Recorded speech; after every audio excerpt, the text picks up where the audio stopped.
¿De qué trata el video? El video aborda sobre una reflexión sobre el manual diagnóstico y estadístico de los trastornos mentales, conocido como el DSM, y cómo este manual ha influido más allá del ámbito clínico.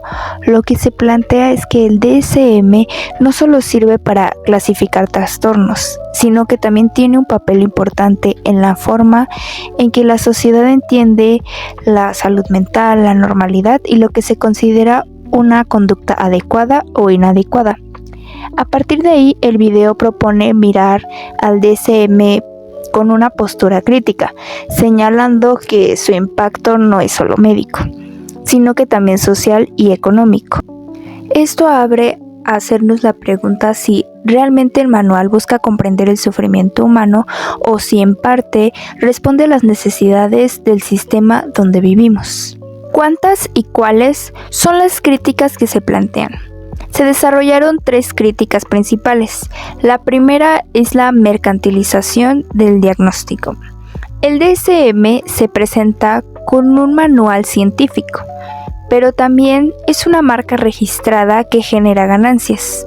Esto significa que detrás de los diagnósticos hay un interés económico. Se señala que esta lógica lleva a ampliar los trastornos o incluso a emplear nuevos, lo que provoca una medicalización de la vida cotidiana, donde cualquier malestar o conducta diferente parece necesitar tratamiento o medicación. La segunda crítica es el control social. El DSM no solo clasifica enfermedades, sino que también determina lo que se considera normal o funcional dentro de un sistema. De esa forma, la salud mental se asocia con la capacidad de adaptarse, ser productivo y no causar conflicto. Esto termina generando etiquetas que pueden afectar la identidad de las personas o su forma de relacionarse o su integridad social. La tercera crítica es la moralización disfrazada de ciencia.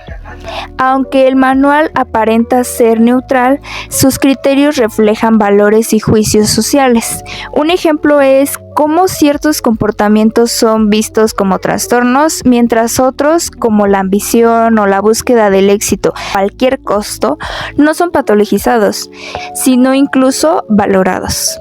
Esto deja ver que el DSM también transmite una idea moral sobre lo que está bien y lo que no, en lugar de limitarse a describir hechos clínicos. ¿Desde qué perspectiva teórica se realiza? La crítica se realiza desde una mirada materialista e histórica, complementada con una perspectiva psicoanalítica. Desde lo material e histórico se considera que el ser humano y su salud mental no pueden separarse del contexto social, económico y cultural donde viven, mientras que desde el psicoanálisis se cuestiona la idea de que los trastornos pueden definirse solo por síntomas observables o comportamientos medibles, como propone el DSM. Ambas perspectivas se conectan porque buscan entender el malestar desde su origen y su historia, no solo describirlo.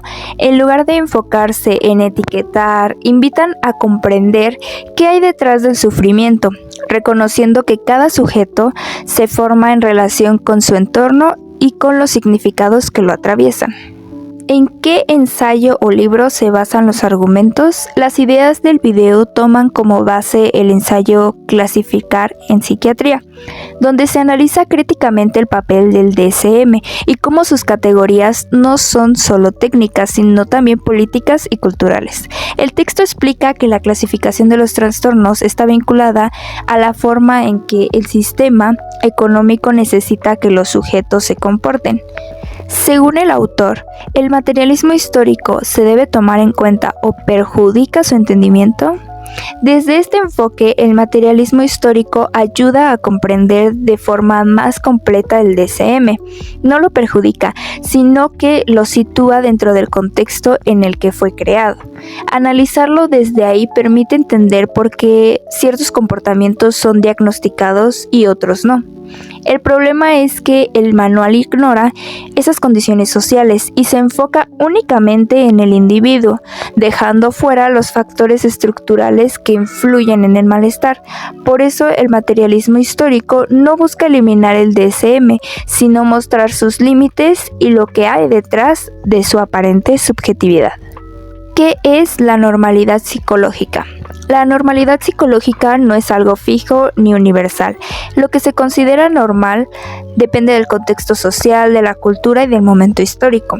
En el caso del DSM, la normalidad se asocia con la capacidad de funcionar dentro del sistema, como trabajar, producir y adaptarse. Pero esa visión puede ser muy reducida porque deja fuera las distintas formas de vivir y sentir.